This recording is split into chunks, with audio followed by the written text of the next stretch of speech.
Brought to you by TechnoSpark 20 series smartphones. Lok Sabha ચૂંટણી નજીક આવતા જ આરોપ પ્રત્યારોપની તો રાજનીતિ શરૂ થઈ ચૂકી છે। આ સાથે જ એકબીજા પર નિશાન સાધવાનો એક પણ મોકો કોઈ પણ પક્ષના લોકો નથી છોડી રહ્યા। આ બધાની વચ્ચે હવે વિધાનસભાના અધ્યક્ષ શંકર ચૌધરી છે તેમના પર કોંગ્રેસ દ્વારા ફરિયાદ દાખલ કરવામાં આવી છે ચૂંટણી પંચમાં।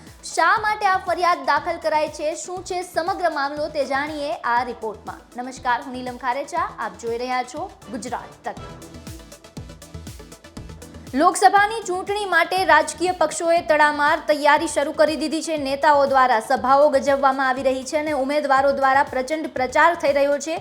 આ બધાની વચ્ચે હવે ગુજરાત વિધાનસભાના અધ્યક્ષ શંકર ચૌધરી વિરુદ્ધ કોંગ્રેસે આચાર સંહિતા ભંગની ફરિયાદ નોંધી છે, જેમાં શંકર ચૌધરીએ સંસદીય પ્રણાલીઓ અને કાર્યરીતિ ભાગ 1ના પ્રકરણ 9ના નિયમનો ભંગ કર્યાનો અને ભાજપ ઉમેદવારની તરફેણમાં પ્રચાર કર્યા હોવાનો કોંગ્રેસ દ્વારા આક્ષેપ કરવામાં આવ્યો છે।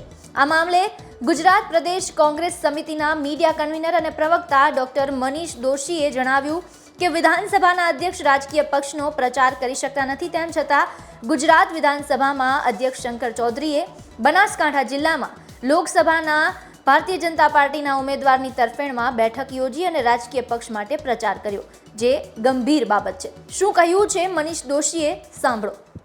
બનાસકાંઠા લોકસભાની અંદર ગુજરાત વિધાનસભાના અધ્યક્ષ સન્માનીય શંકરભાઈ ચૌધરી ભારતીય જનતા પાર્ટીના ઉમેદવારની તરફેણમાં મત માટે પ્રચાર કરી રહ્યા છે। તેનો વિડીયો સાથેના પુરાવા અમારી સામે આવ્યા અને સ્થાનિક કક્ષાએ રજૂઆત પણ આવી કે આ આદર્શ આચાર સંહિતાનો ભંગ કરી રહ્યા છે। તમામ દસ્તાવેજોની ચકાસણી કરતા અને જે જોગવાઈ ગુજરાત વિધાનસભાની દ્વારા પ્રકાશિત સંસદીય પ્રણાલી અને કાર્યરીતિ ભાગ 1 તેમાં જે પ્રમાણે સ્પષ્ટપણે ઉલ્લેખ છે કે વિધાનસભાના અધ્યક્ષ જે દિવસથી પદ સંભાળે એટલે કે તે પોતે એ પદ સ્વીકાર કરે તે દિવસથી તેઓ રાજકીય પક્ષના સભ્ય પદમાંથી ખતમ થઈ જાય, એટલે કે રાજકીય પક્ષથી અલિપ્ત થઈ જવાનું હોય છે અને એ થઈ જતા હોય છે। આ એક સંસદીય પ્રણાલી અને કાર્ય પદ્ધતિના સત્તાવાર જે ગુજરાત વિધાનસભાએ પોતે જ બહાર પાડેલામાં નિયમ છે। સાથોસાથ આ પ્રણાલી પ્રમાણે જ્યારે અધ્યક્ષ પોતે બંધારણીય પદ ઉપર હોય અને બંધારણીય પદ ઉપર કોઈ પણ વ્યક્તિ એ રાજકીય પક્ષના તરફેણમાં કે વિરુદ્ધમાં પણ પ્રચારમાં ભાગ લઈ નથી શકતો, એ સ્પષ્ટપણે ભારતીય ચૂંટણી પંચે પણ જણાવેલ છે। તેવા સંજોગોમાં ગુજરાત વિધાનસભાના સન્માનીય અધ્યક્ષ શ્રી શંકરભાઈ ચૌધરીએ આદર્શ આચાર સંહિતાનું પણ ઉલ્લંઘન કર્યું છે।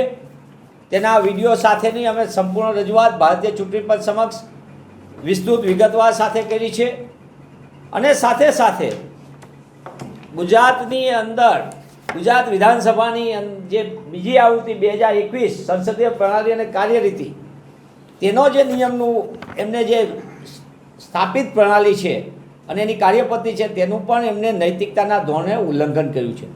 ત્યારે હું આપના માધ્યમથી અને ભારતીય ચૂંટણી પંચને જે લેખિતમાં અમે વિગત આપી છે તેમાં અમે માગણી કરી છે કે બંધારણીય પદ ઉપર ધરાવતા ગુજરાત વિધાનસભાના અધ્યક્ષ સન્માનીય શંકરભાઈ ચૌધરીએ આદર્શ આચાર સંહિતાનું ઉલ્લંઘન કર્યું છે અને સાથોસાથ નૈતિકતાની દ્રષ્ટિએ તેમણે સંસદીય પ્રણાલી અને કાર્યરીતિના ભાગ 1માં જે ઉલ્લેખ છે તેનું પણ એમને નૈતિકતાની દ્રષ્ટિએ ઉલ્લંઘન કર્યું છે। આ સંજોગોમાં તેમને ચૂંટણી પ્રચારની કામગીરીથી દૂર રહેવા માટે ભારતીય ચૂંટણી પંચ કાર્યવાહી કરે।